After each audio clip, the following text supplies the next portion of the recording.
Assalamualaikum warahmatullahi wabarakatuh. Alhamdulillahi rabbil alamin. Wabihi nasta'in ala umuri dunya wad din. Wassalatu wassalamu ala ashrafil anbiya'i wal mursalin, Nabiyyina Muhammad wa ala alihi wa sahbihi ajma'in, amma ba'd. Ma'asyiral muslimin wal muslimat rahimani wa rahimakumullah.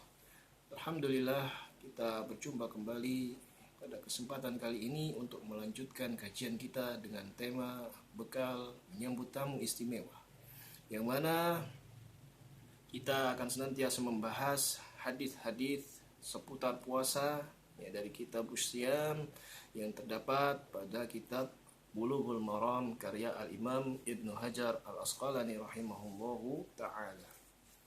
Baik, kita masuki pertemuan yang keempat. Kita akan membahas hadis yang ada sedikit hubungannya dengan apa yang kita bahas pada pertemuan yang lalu.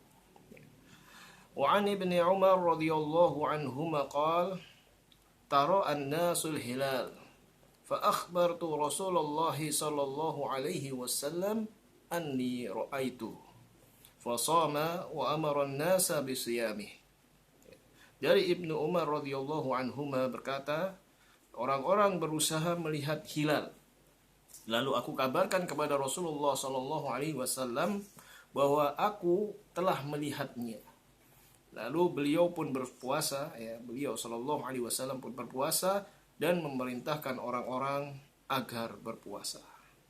Hadis ini diriwayatkan oleh Al-Imam Abu Dawud dan disahihkan oleh Al-Imam Ibnu Hibban dan juga Al-Imam Al-Hakim dalam kitabnya Al-Mustadrak. Di dalam hadis ini memberikan kita banyak faidah, yang diantaranya adalah yang pertama, yakni pensyariatan, adanya pensyariatan bagi kita untuk berusaha melihat hilal pada malam ke-30 dari bulan Sya'ban. Yaitu kita disunahkan untuk berusaha melihat hilal. Dan inilah kebiasaan yang dilakukan oleh para sahabat. Kita lihat pada hadis tersebut, Ibnu Umar atau Abdullah bin Umar melakukan pengamatan hilal, yang dimana dilakukan pada malam ke-30 dari bulan Sya'ban. Begitu juga dari hadis yang sebelumnya yang kita belajar, di mana diriwayatkan dari Aisyah bahwasanya Rasulullah SAW pun melakukan hal yang sama. Beliau senantiasa memperhatikan bulan Sya'ban ini melebihi bulan-bulan yang lainnya. Maka ini mengandung pensyariatan bahwasanya kita disunnahkan untuk kemudian berusaha untuk melihat hilal. Dan ini dilakukan pada malam ke-30 dari bulan Sya'ban atau tanggal 29 sorenya. Adapun ketika tanggal 29 itu kita sudah masuk malam 30, maka tidak terlihat hilal, sebagaimana kita telah pelajari, maka yang dilakukan adalah dengan menggenapkan bilangan bulan Sya'ban menjadi 30. Dan tidak perlu bagi kita kemudian untuk melakukan pengamatan hilal lagi. Sudah jelas bahwasanya keesokan harinya setelah tanggal 30 Sya'ban pasti akan masuk bulan Ramadan. Sebab di dalam syariat Islam yang namanya bulan, hitungan bulan itu hanya ada 29 dan 30. Wallahu ta'ala a'lam. Baik, kita lanjutkan lagi. Faedah yang kedua, yakni yang dapat dijadikan patokan dalam hal kabar ini, kabar orang yang melihat hilal ini hanyalah hilal yang dilihat oleh orang yang thiqah. Artinya keterangan ini berasal dari orang yang thiqah, baik dari ucapannya, dia ada orang yang thiqah dari ucapannya, dan juga dari segi penglihatannya. Dalam artian dia bukan orang yang rabun, apalagi orang yang buta. Dan dia pun mengetahui bagaimana caranya melihat hilal atau bulan sabit muda ini. Dia tahu ciri-cirinya, bukan orang yang dia sama sekali tidak tahu atau tidak paham. Tapi harus memang orang yang paham dan dia memiliki kemampuan. Dan lebih penting lagi dia harus orang yang thiqah. Ya. Nah, ini untuk menghindari jangan sampai kemudian keterangan itu datang dari orang-orang yang justru berdusta, ya, atau ingin kemudian memberi kabar yang palsu. Ya, sebagaimana firman Allah Subhanahu wa taala, "Ya ayyuhalladzina amanu in ja'akum fasiqun binaba'in fatabayyanu." Ya. Wahai orang-orang yang beriman, apabila seseorang yang fasik datang kepadamu dengan membawa sebuah berita, maka telitilah. Ya.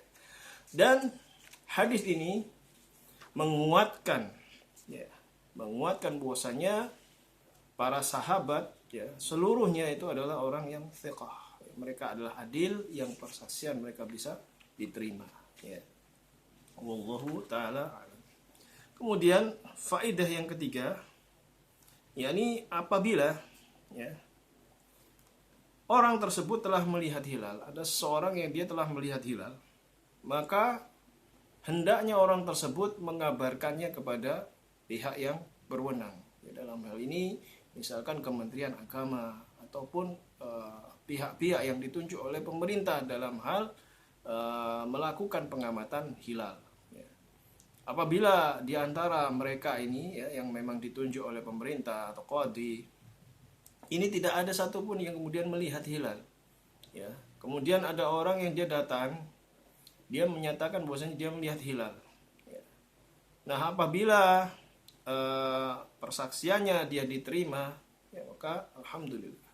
Tapi kalau misalkan persaksian itu ditolak, maka tidak boleh kemudian orang ini memprovokasi yang lainnya. Ya. Dan inilah faedah yang ketiga, yakni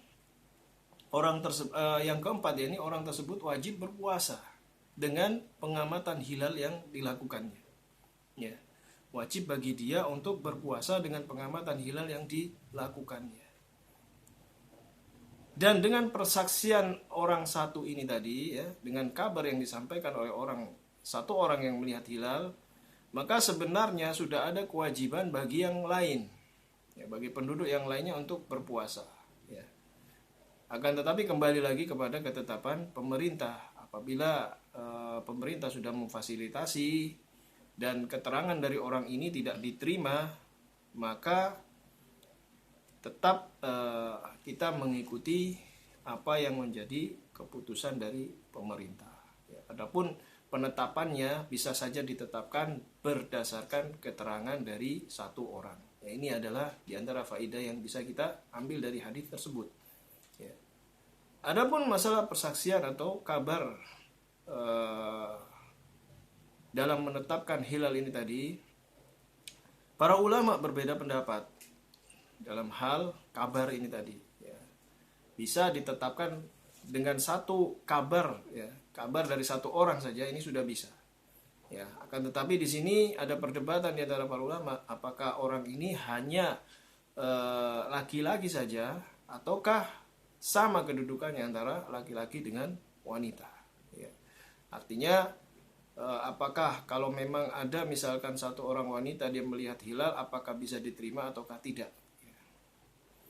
Dan yang rojih adalah kedudukan antara laki-laki dan wanita dalam hal ini adalah sama. Ya, karena para ulama menyebutkan bahwasanya ini bukanlah termasuk persaksian sebagaimana persaksian seorang di depan hakim. Ya, ini bersifat diniyah. Ya.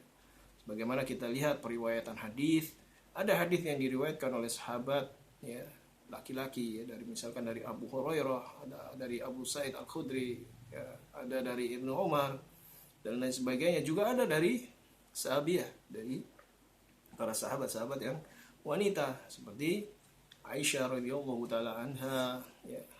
Kemudian ada dari Hafsah, ada dari Ummu Salamah dan yang lain sebagainya. Ini memiliki kedudukan hukum yang sama karena dalam hal ini yang disampaikan adalah khobar, ya, khobar atau khabar. Ya.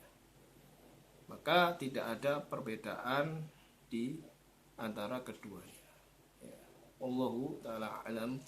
Ya, demikian yang bisa kami sampaikan pada kesempatan kali ini. Semoga bisa bermanfaat bagi kita semua. Aqulu qouli hadza Subhanakallahumma wa bihamdik asyhadu an la ilaha illa anta astaghfiruka wa atubu ilaik. Assalamualaikum warahmatullahi wabarakatuh.